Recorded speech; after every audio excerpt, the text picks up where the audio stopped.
Bagaimana hukumnya kalau kita ikut pemilu dalam rangka memenangkan calon legislatif yang muslim ketika di suatu daerah ada caleg-caleg yang Nasrani dan muslim. Kalau orang Islam tidak ikut pemilu maka sangat dikhawatirkan yang menang suaranya adalah orang Nasrani atau orang kafir. Ini pemilihan daerah ini. Ya. Pilkada. Masya Allah. Berapa calon calegnya itu? Ada berapa? Ada 2? 3 atau lebih? Yang real. Umumnya? Umumnya banyak. Alhamdulillah. Antum terjun kepada dunia intikhabat. Sudah dipastikan antum terjun di dalam perkara yang haram. Hakata? Yakin? Coba diem. Yakin masuk perkara haram atau spekulasi? Yakin. Antum masuk kepada intikhabat itu, antum sudah dipastikan masuk ke dalam kerangka haram. Pasti. Dalam keadaan yang kamu perjuangkan itu adalah spekulasi. Mungkin iya, mungkin tidak. Bagaimana mungkin kita melakukan sesuatu yang jelas-jelas haram, jelas-jelas diharamkan dalam Islam untuk sesuatu tujuan yang belum jelas. Hadza awalan. Kemudian kita bicara kenyataan ya ikhwan, realitas saja. Barakallahu fikum. Secara kenyataan. Barakallahu fikum. Yang tidak ikut andil dalam pesta rakyat itu tidak ada pengaruhnya dengan yang ikut andil. Suara antum berapa? Tidak banyak. Tidak ada pengaruhnya sama sekali barakallahu fikum dengan apa yang ada. Yang disebutkan oleh sebagian ulama kita dalam bab ini itu betul-betul kasus yang sangat-sangat kondisional. Betul-betul sangat-sangat kondisional, di mana di sebuah negara itu yang ada hanya 2 kandidat, satunya muslim, satunya kafir. Di mana kalau seandainya yang menang itu dari kalangan orang kafir, maka Islam akan ditekan, Islam akan diserang, akan dibantai, akan disudutkan, diintimidasi dan segala macamnya. Yang namanya dakwah akan ditutup dan segala macamnya oleh penguasa yang kafir tadi. Sangat kondisional sekali. Dalam kondisi yang semacam itu, maka dalam rangka untuk menolak mafsadat yang lebih besar, maka dikerjakan yang lebih kecil. Dalam kondisi yang semacam itu, maka muslim ikut andil memberikan suaranya kepada yang muslim tadi itu untuk memenangkan dia, dan supaya jangan sampai orang kafir yang menang. Dengan harapan ketika yang muslim menang, maka hal-hal yang dikhawatirkan enggak terjadi. Barakallahu fikum. Itu sangat-sangat kondisional. Barakallahu. Udah banyak sekarang ini di Indonesia ini, dengan kenyataan kita di negeri kita ini, yang antum tanyakan itu enggak real. Barakallahu fikum. Antum tidak ikut apa-apa, ya enggak ada apa namanya gelombangnya, yang tidak ada anginnya, yang tidak ada halilintarnya. Dia biasa-biasa aja kan. Barakallahu fikum. Sehingga tetap tidak ikut andil dalam pesta rakyat. Barakallahu fikum.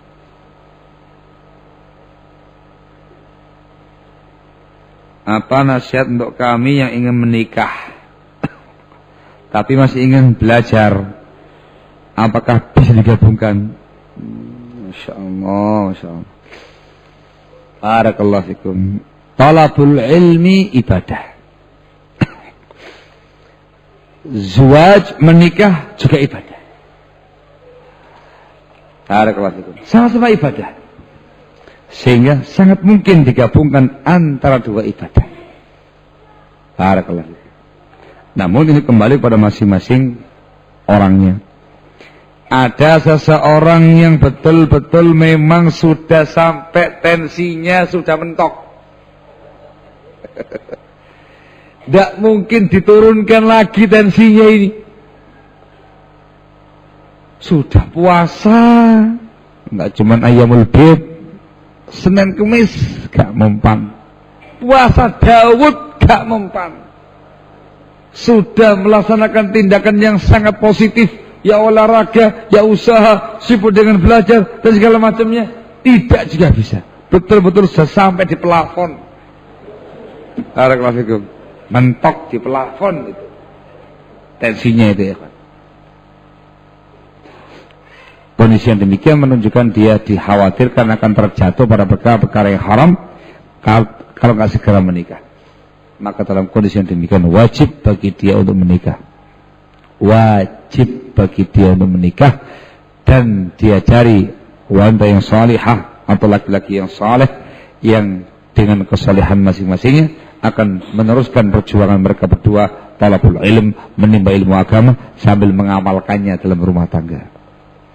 Ada yang mendekati plafon tapi masih bisa diredam.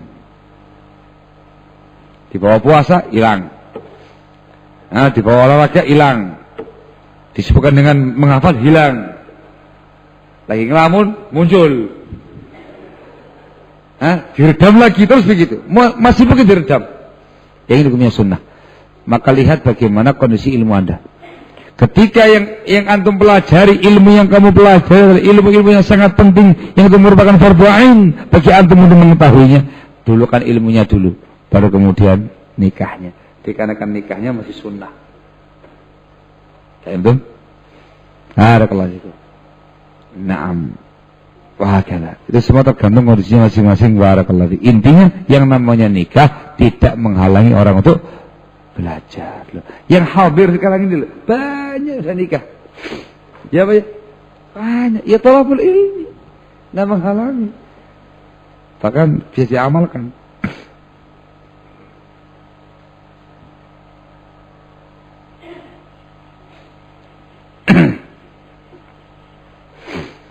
Masya Allah, tabarakallah. Apakah halal kita memakan makanan dari seseorang agar mendukung partainya atau tokohnya? Allahul musta'an. Jangan-jangan itu adalah riswah, suap. Intinya barakallahu al-aula tarku. Lebih baik ditinggalkan dikarenakan syubhat itu minimalnya barakallahu. Faman taqas syubhati faqad istabra'a li dinihi wa irdih. Barang siapa yang menjauh atau menyelamatkan diri dari syubhat, maka sungguh dia telah mensucikan kehormatan agamanya. Ahsan ditinggalkan, apalagi sangat jelas tendensinya, sangat tendensius dengan politiknya. Barakallahu fikum. Wallahu ta'ala a'lamu bis-shawab.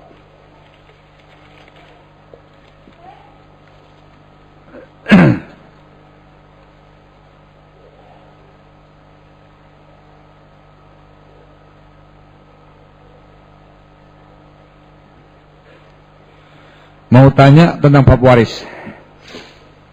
Ada sepasang suami istri tidak punya keturunan. Sang istri meninggal dunia, meninggalkan suami dua, saudara laki-laki, seorang saudara perempuan. Bagi siapakah harta waris dibagikan dan bagaimana pembagiannya? Nah, ditanya dulu. Wanita yang meninggal tadi itu punya harta apa enggak? Entah? Punya harta apa enggak? Tahu diam aja, punya apa enggak? Kalau dia nggak punya harta, ya tidak ada warisan. Nah, apa yang mau diwarisi? Dia punya harta, Ustaz. Harta dia pribadi loh ya, bukan harta suami loh ya. Harta suami milik suami, harta istri milik istri. Yang dibagi harta mayit itu sendiri, bukan hartanya orang lain. Tandem? Ada harta Ustaz. Baik. Harta yang ada itu kali pertama digunakan untuk mengurus jenazahnya, untuk kafannya, pemandiannya, segala macamnya, biaya untuk mengeduk kuburan segala macam. Kalau diperlukan biaya, diambilkan dari harta dia. Sudah beres. Ada sisa apa enggak? Ada. Nah, kalau nggak ada ya sudah nggak ada warisan. Ada sisanya. Kalau sisanya ada, maka didahulukan terlebih dahulu. Barakallahu fikum, wasiat-wasiatnya. Ada yang mengatakan utang-utangnya. Utangnya ada enggak? Ada. Bereskan dulu dengan harta yang dia punya tadi. Tuntas semuanya sudah. Beres. Harus. Ada siapa enggak? Enggak ada. Enggak ada ya sudah, enggak ada warisan, sudah habis. Oh masih ada. Kalau masih ada untuk wasiatnya, apakah dia punya wasiat untuk selain ahli waris? Kalau ada, tunaikan wasiatnya, tidak boleh lebih dari sepertiga harta yang ada. Wasiatnya ditunaikan tidak boleh lebih dari sepertiga harta yang ada dan diserahkan kepada selain ahli waris. Beres semuanya. Apakah ada sisa harta? Ada. Sisa harta itulah yang dibagi. Ingat, itu harta sang mayit sendiri, bukan hartanya orang lain. Ketika masih ada harta, maka suami mendapatkan 1/2 dari harta yang dia punya, dikarenakan tidak ada anak. Walakum nisfu ma taraka azwajukum illam yakul lahunna walad. Kamu wahai para suami mendapatkan separuh dari peninggalan istri kamu ketika istri kamu tidak punya anak. Separuh. Sisanya untuk saudara laki-laki dan saudara perempuan. Zahir pertanyaan adalah saudara kandung. Nah gitu ya. Sisanya untuk 2 saudara kandung dan 1 saudari kandung. Dibagi menjadi 5. 1 saudara kandung yang laki-laki dapat 2 bagian. Dikarenakan dia 2 orang, 2, 4. Yang perempuan dapat 1 bagian, 5. Lidzakari mithlu hadzil unthayain, yang laki-laki mendapatkan 2 bagian dari pihak perempuan. Kalau seandainya hartanya 10 juta, suami mendapatkan separuhnya, didahulukan, mendapatkan 5 juta. Sisa 5 juta. Ada 2 saudara laki-laki, 1 perempuan. 1 perempuan 1 bagian, laki-laki 2 bagian, dibagi 5. Maka yang laki-laki dapat 2 juta, 2 juta, yang perempuan dapat 1 juta. Pembagian didahulukan yang ashabul furuq. Didahulukan terlebih dahulu orang-orang yang memiliki jatah resmi yang disebutkan dalam Al-Quran dan Sunnah. Baru kemudian al-asabah. Ini kasus lidzakari mithlu hadzil unthayain adalah asabah bil ghair. Barakallahu fikum. Wallahu taala alam bissawab. Jadi pahami? Jadi ketika ada orang mati itu tidak mesti langsung dibagi warisannya. Lihat dulu ada uangnya, ada harta dia apa enggak. Ada suami istri, hartanya harta istri. Iya, laki-lakinya dulu dompleng. Hartanya harta istri, semuanya milik istri. Dia dapatkan dari orang tuanya warisan, dia kembangkan, bagus. Suaminya dompleng, bosan dengkul. Istrinya ikhlas, tidak usah dikasih nafkah, cukup dengan harta istri yang dia punya. Ternyata yang mati laki-lakinya, suaminya yang mati, ya sudah dikubur, selesai urusan. Tidak ada yang namanya harta warisan, dikarenakan tidak punya harta. Harta milik siapa ya kan? Milik istri. Kayak itu? Loh kok dia? Sampai kan? Nah, sehingga yang dibagi adalah harta milik sang mayit. Barakallahu fikum.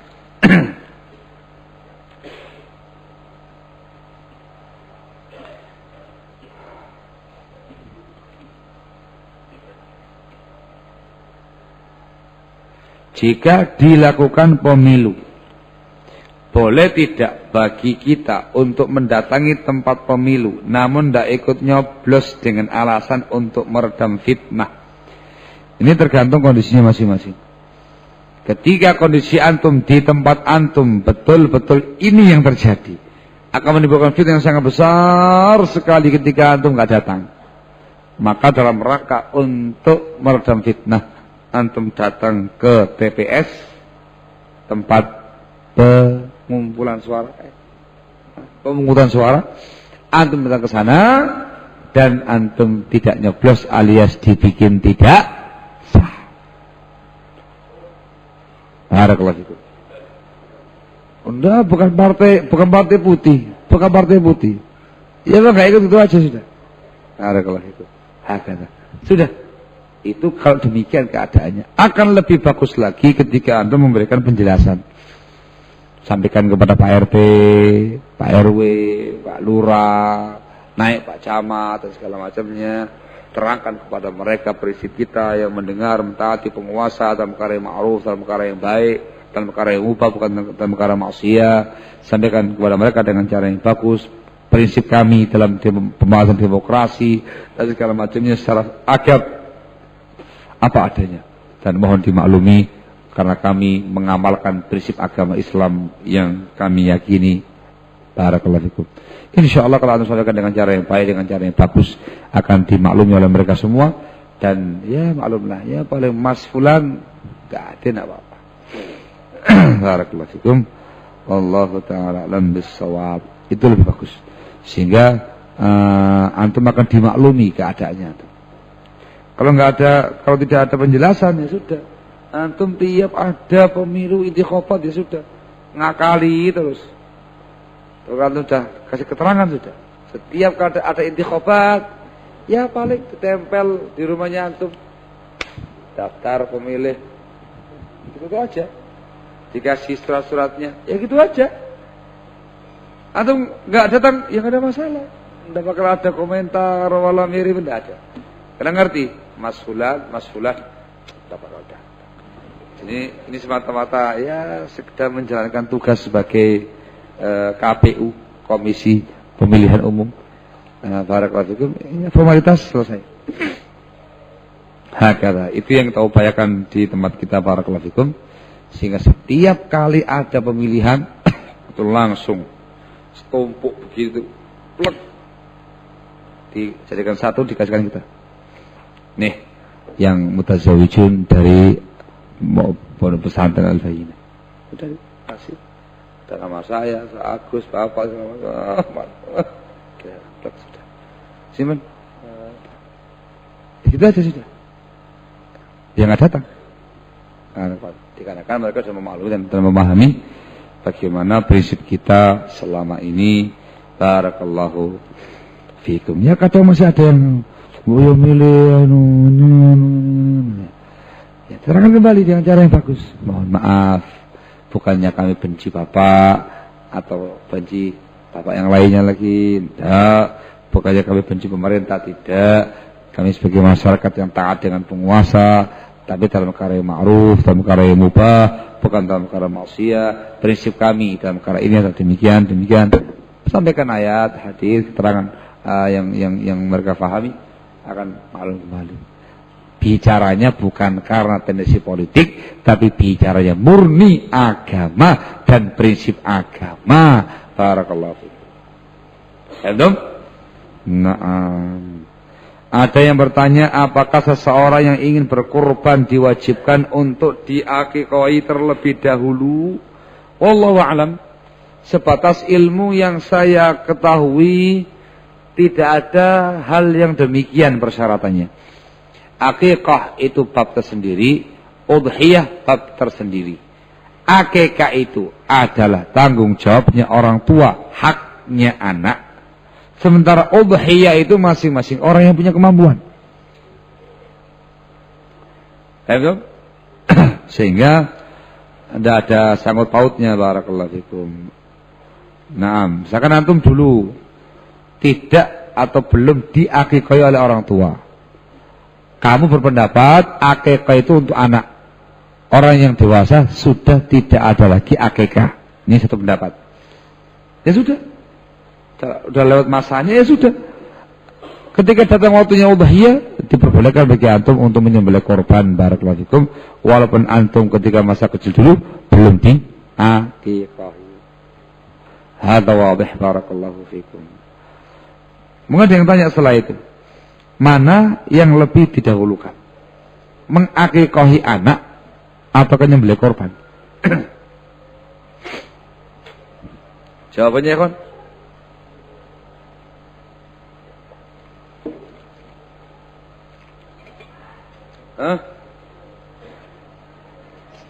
Mana yang didahulukan?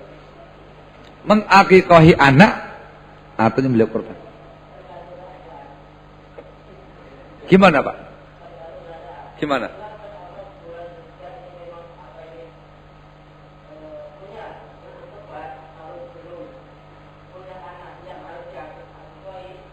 Sudah ada anaknya Pak. Iya, kalau belum ada anak ngapa juga diaqiqahi?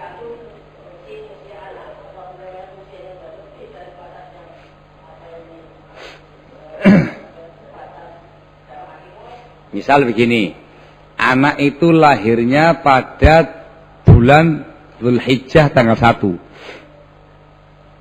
Anak lahir tanggal 1 Dzulhijjah. Sunnah akikah itu kan hari ke-7. Dalam keadaan 3 hari lagi Id. Uangnya yang terkumpul cukup untuk beli sapi. 1 ekor kambing anak putrinya ini loh. 1 ekor kambing saja yang dia mampui. Mungkin untuk akikah anak putrinya atau mungkin untuk korban kambing. Dahulukan yang mana? Akikahnya atau udhiyahnya?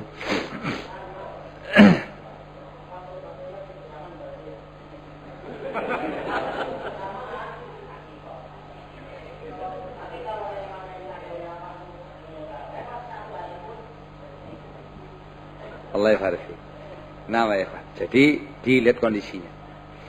Jadi kalau waktu berkorban itu yang paling dekat, antum punya rezeki di mendekati Dzulhijjah sudah. Cukup untuk beli seekor kambing. Anak belum diaqiqahi. Maka digunakan terlebih dahulu untuk udhiyah. Dikarenakan waktunya qarib, akrab. Setelah itu nabung kembali untuk mengaqiqahi anak. Barakallahu. Tapi kalau masih lama Dzulhijjahnya sekarang ini nih, masih Rabiul Awal ini sekarang ya. Apa Safar? Hah? Safar Rabiul Awal. Rabiul Awal masih lama Dzulhijjahnya. Anak lahir. Lihat ada apa kau ngurusi udhiyah itu? Ngurusi akikah dulu. Bereskan akikahnya, ngumpulkan lagi uang, baru kemudian nanti untuk udhiyah. Barakallahu fikum. Jawabannya bagus Bapak. Barakallahu fiik atas jawaban tersebut. Hakana. Nah, adapun yang tadi itu gimana ya Pak? Berdekatan akikah dan udhiyah. Barakallahu fikum. Iya. Gimana ya? Mendahulukan yang mana ini? Mendahulukan yang mana ini? Alladzi indi wallahu a'lam bis-shawab.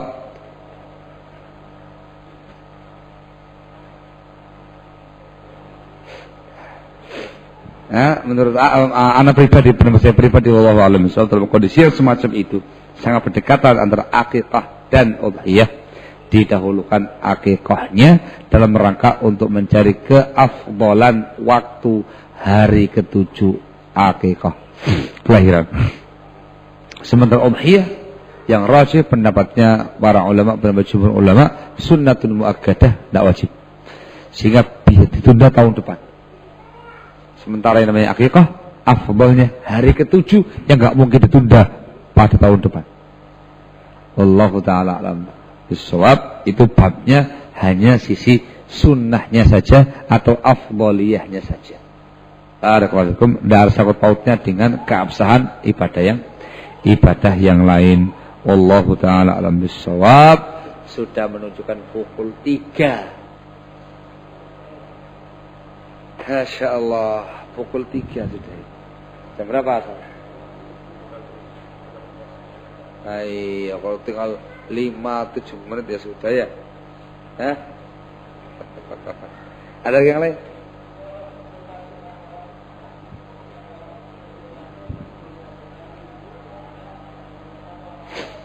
Apakah bisa akikah itu digabungkan niatnya dengan udhiyah?